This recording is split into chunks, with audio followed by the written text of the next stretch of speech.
There you go again, Arvin from RB Factory. Just going to show you my dual caliper setup that I do for R32s, R33s, R34 non-turbo, and S13, S14, S15. Basically they'll fit anything with one of these cast knuckles. They won't fit anything with the aluminium type knuckle. So this is basically the kit. Comes with 2 mild steel caliper plates and 2 mild steel disc spacers, and then M10 by 25 bolts for the calipers and M12 by 50 bolts for the hub. I'll show you how to do it off the car, so on a bench type scenario. The first thing that you'll have to do is, this is an S13 knuckle, so you can see that pretty roughly cut the caliper mounts off.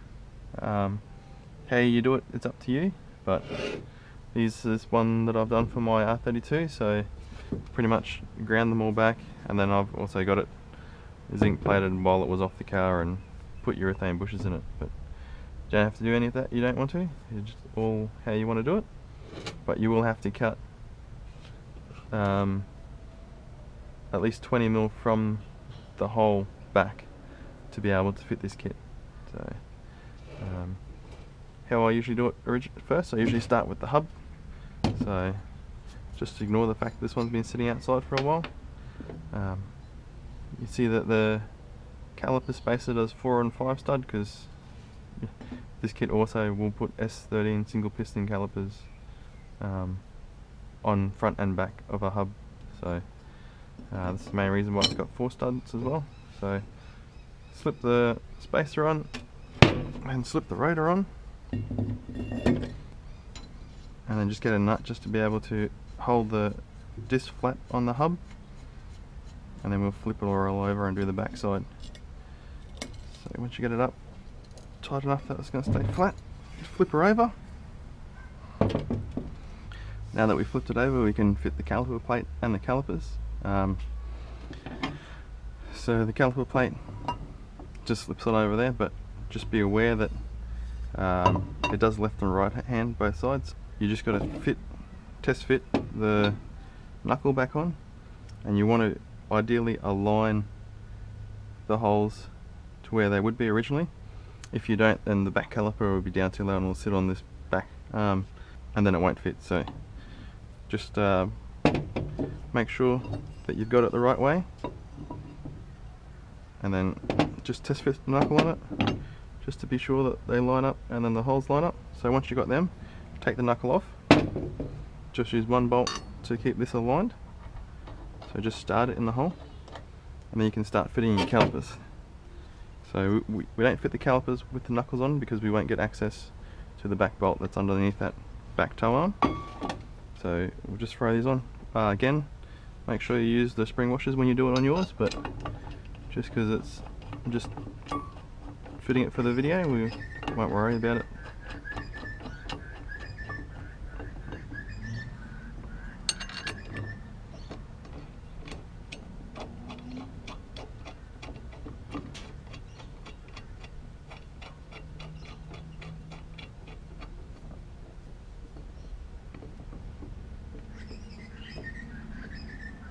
And then get the back caliper.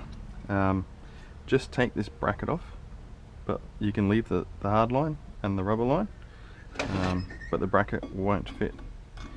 So also just make sure you use the right caliper. I have 2 right hand calipers just for this video, but just make sure that you've got the bleed nipple at the top when you do it.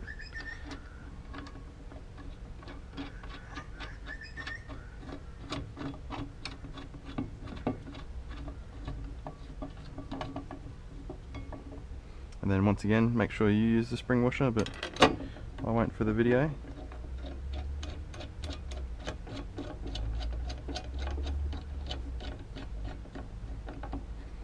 And then we take our 17 and do them all up.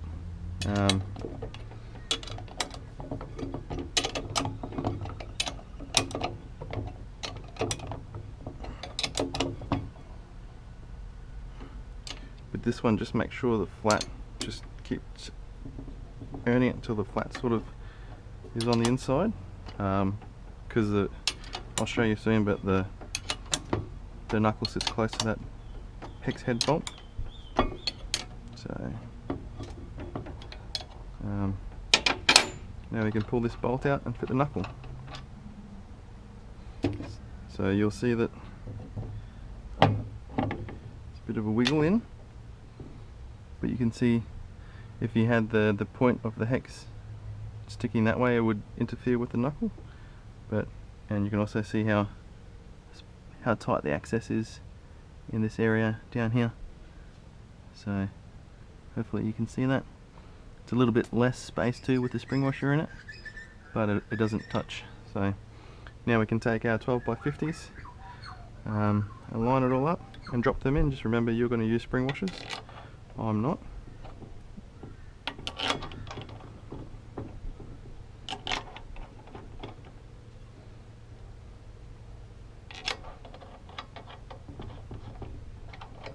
The other thing to remember to do before you get too carried away is you've got to refit the camber arm at this stage. Put the bolt in this way, you can see that it fouls on the caliper. So depending on what model car you have and how long this bolt is, if it's too long to go in this way, then you'll have to fit the camber arm before you do these knuckle bolts up. So you'll have to get it, just prop it up, throw it in, and then bolt it all up. Just hand tight, and then you can tighten it when you throw it all back on the car. But if you tighten these 4 bolts up, you won't be able to get the camber arm back in, depending on how long this bolt actually is. So then we just do these bolts up, and these are 19mm, so just get your 19mm, bang it on down.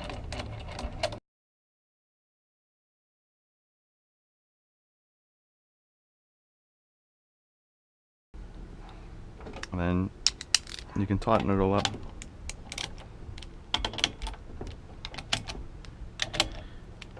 And that's pretty much it. So as long as you've got your spring washers in and you've tightened all the bolts up, you can now throw it back in the car, and then go on to do the other side.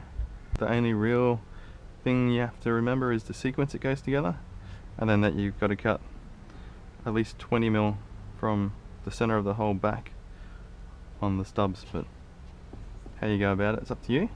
You can see that I've installed it without drum handbrake. I run a track car, so don't really need a drum park brake because I've got a hydraulic handbrake. It's a pretty easy kit to install. You can do it on or off the car. If you were to do it on the car, you could pretty much do everything on the ground with the knuckle still in the car, and then lift it all up, and then put the 4 bolts in the back and tighten it all down. And then you wouldn't have to take it off the car. You could just cut the stubs off in the car and then just pull the drum off. You can leave the drum on. A few guys put it together with the drum. They just drill a 10mm hole down here and another 6mm hole and nut and bolt the handbrake together, and then they just run it through the plate, and they still run a park brake. They're predominantly more street cars. I don't recommend running this setup on the street, especially with open face wheels and painted calipers. It draws a lot of attention to the wheel area. It's definitely not a standard thing. They're 6mm plates, so they're not going to go anywhere, but you know, I don't think you're going to get it engineered when you've cut the knuckle. So the most common questions I get asked with this kit is about track increase. So you can see that I've got a 6mm plate in here and a 6mm plate spacing the rotor out. I used to CNC them and then had a big pocket that was machined into the 12mm plate to be able to pull it back. On the CNC ones it still increased the track 6mm, but on these laser cut versions it increases the track 12mm. But then those that ask about axle stretching, so depending on how low you run the car, if the axle is ready horizontal or parallel with the ground, and then the only thing that it can do is stretch, because once it goes past horizontal in bump it'll stretch. So this setup, because of this 6mm plate, stretches the axle another 6mm. So depending on how much you've already stretched the axle by your ride height, you may look at fitting slip-in axle spacers. I should have some steel ones coming out soon. They've been on the list for a while, but Also, depending on how wide you've widened the track, some people do it with wheel spaces, some people do it in the arms. You probably see on my Facebook page that I've done a whole heap of CNC axle spaces in the past, so anything from 15mm to 45mm I believe I've done in the past. So whether it's 3x2, 5x1 or 6x1, it's also a way about cutting down the strain on the axles. So feel free to follow the page. As you can see, it's a pretty easy kit to do. Most of my things are pretty easy to do. Any dramas, just send me a message on Facebook, Instagram, or even on YouTube, and I'll reply to them as best as I can. If you're interested in purchasing a kit, I'll put a link to my eBay page on the link, or you can just message me on Facebook or Instagram and I'll give you a discount so I don't have to pay eBay seller fees on the transaction. Thanks for watching. Hopefully I'll do a few more kits soon when I finish all the R31 setups. So this is pretty much the only setup that I do for R32, R33s. I'll do another video to show all the non-believers that this same kit does S13 rotor and calipers as well. So single piston calipers front and back and the smaller rotor. Seems to be a common question, but other than that, yeah, feel free to subscribe and follow the page, or follow one of my social media accounts.